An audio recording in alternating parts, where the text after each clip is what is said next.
Je suis Adrien, je suis fondateur de Eldorado, la plateforme de financement des startups.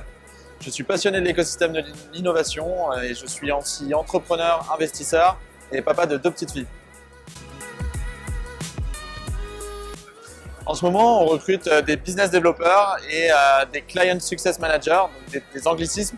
En fait, 2 personnes qui s'occupent des clients, de l'acquisition à leur développement sur la plateforme Eldorado. Je me suis un peu formé sur le tas puisque je suis vraiment entrepreneur depuis très longtemps, depuis l'université. Et je me suis formé en recrutement dans mon association, puisque j'avais une association à la fac qui faisait de l'édition. Et on recrutait des bénévoles. Donc recruter des bénévoles, c'est très compliqué puisque par définition, ils ne sont pas payés et ils doivent travailler. Donc c'est là que ça m'a permis de vraiment réussir à faire des bons recrutements et avoir des bonnes techniques de recrutement. Alors ma question secrète, elle est très tournée vers l'entrepreneuriat puisque souvent je demande à des entrepreneurs ce qu'ils feraient si demain la tour Eiffel était détruite pour X ou Y raison et qu'ils étaient chargés de la reconstruction de la tour Eiffel. Je leur demande qu'est-ce qu'ils feraient et par quoi ils commenceraient pour construire la tour Eiffel.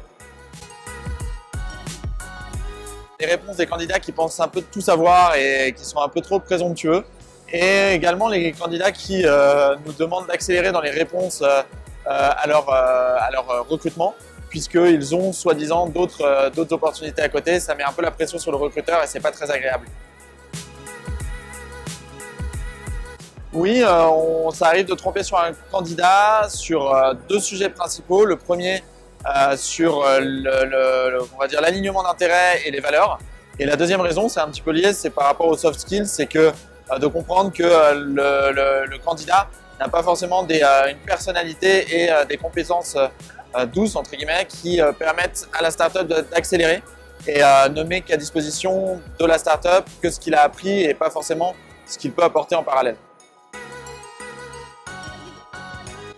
Une candidature qui m'a marqué, c'était un candidat par Instagram qui nous a contacté sur le feed Instagram en nous mentionnant et en faisant toute une story sur pourquoi il serait le candidat pour un stage.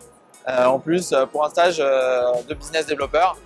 Et ça nous avait vraiment bien marqué. Et on avait reçu le candidat et on l'avait recruté juste après. Alors, le métier le plus difficile à recruter, je pense que c'est un associé. C'est très compliqué de recruter un associé puisque ça met du temps. En fait, on n'est pas en phase de recrutement, on n'est pas en recherche. Mais il faut rester très ouvert à recruter des nouvelles forces vives dans l'association et le cœur de l'entreprise. Et ça prend du temps.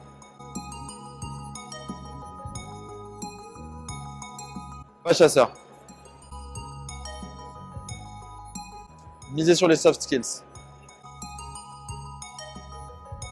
Plutôt à l'intuition.